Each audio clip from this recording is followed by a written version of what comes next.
السلام علیکم سامعین، 15 شعبان المعظم اور 14 فروری ہے۔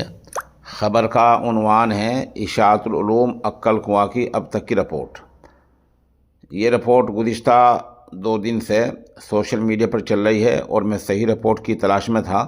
اب تک جو کچھ صحیح رپورٹ ملے وہ پیش خدمت ہے۔ باقی ہمارے وہاں کے منتظمین سے گزارش ہے کہ وہ باضابطہ ایک پریس نوٹ جاری کریں تاکہ قوم کے سامنے صحیح صورتحال واضح ہو جائے۔ نندوبار کے مشہور جامعہ اشاعت العلوم عکل کنواں میں رہنے والے یمنی جوڑے خالد ابراہیم صالح الخادمی اور ان کی اہلیہ خدیجہ ابراہیم قاسم النشیری کے خلاف پولیس نے معاملہ درج کیا ہے۔ ساتھ ہی انہیں غیر قانونی طور پر پناہ دینے کے معاملے میں جامعہ اشاعت العلوم کے ٹرسٹیان کے خلاف بھی معاملہ درج کیا گیا ہے۔ آپ سمجھ گئے، یہ دونوں آدمی یمن کے رہنے والے ہیں۔ ان کا ویزے کی مدت ختم ہو چکی تھی۔ اس مدت کے ختم ہونے کے بعد یہ جامعہ اشاعت العلوم عکل کنواں میں مولانا غلام بستانوی کے مدرسے میں رہ رہے تھے۔ اسی الزام میں ان کے خلاف مقدمہ درج ہوا ہے۔ اطلاع کے مطابق یہ دونوں میاں بیوی پچھلے 9 سال سے ہندوستان میں رہ رہے ہیں اور یہیں ان کے 2 بچے پیدا ہوئے ہیں، جن کے برتھ سرٹیفکیٹ بھی انہوں نے پنچایت سے بنوا لیے ہیں۔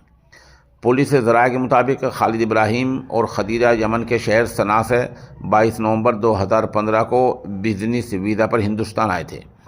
یہاں ان کا قیام نندوربار کے شہر نواپور میں تھا۔ خدیجہ نے اپنے بچے کے علاج کی خاطر اپنا ویزا بڑھا لیا تھا اور نندوربار کے عکل کنواں علاقے میں واقع اسلام ہسپتال چلی آئی تھی۔ اس طرح خالد کا ویزا 6 دسمبر 2015 اور خدیجہ کا ویزا 11 دسمبر 2015 کو ختم ہونے والا تھا، مگر پولیس کا الزام ہے کہ ویزا ختم ہونے کے بعد اپنے وطن جانے کے بجائے وہ عکل کنواں کے جامعہ اشاعت العلوم کے ہاسٹل میں رہنے لگے۔ پولیس ذرائع کا کہنا ہے کہ اسی دوران دونوں کے 2 بچے بھی پیدا ہوئے، جن کا برتھ سرٹیفکیٹ انہوں نے مقامی گرام پنچایت سے بنوا لیا۔ اس دوران وہ مدھیہ پردیش کے ایک پروگرام میں شرکت کے لیے گئے، جہاں پولیس نے انہیں غیر قانونی طریقے سے رہنے کے جرم میں گرفتار کر لیا۔ عدالت نے انہیں یا تو واپس چلے جانے یا ویزا کی توسیع تک یمن قونصلیٹ میں رہنے کا حکم دیا، لیکن وہ نندوبار چلے آئے اور جامعہ اشاعت العلوم میں رہنے لگے۔ گزشتہ دنوں کسی نے پولیس کو اطلاع دی اور پولیس نے پوچھ تاچھ کے بعد دونوں میاں بیوی کے خلاف معاملہ درج کر لیا، جبکہ انہیں غیر قانونی پناہ دینے کے معاملے میں جامعہ اشاعت العلوم کے بانی غلام محمد رندیرہ بستانوی، حذیفہ محمد رندیرہ بستانوی اور اسٹاف کے کچھ لوگوں پر بھی معاملہ درج کیا گیا ہے۔ فی الحال کسی کی باضابطہ گرفتاری کی تصدیق نہیں ہو پائی ہے۔ صحافیوں نے جامعہ اشاعت العلوم کے ایک ذمہ دار شیخ اخلاق سے رابطہ کیا تو انہوں نے کہا کہ جامعہ نے اس معاملے میں اب تک اپنا بیان جاری نہیں کیا ہے۔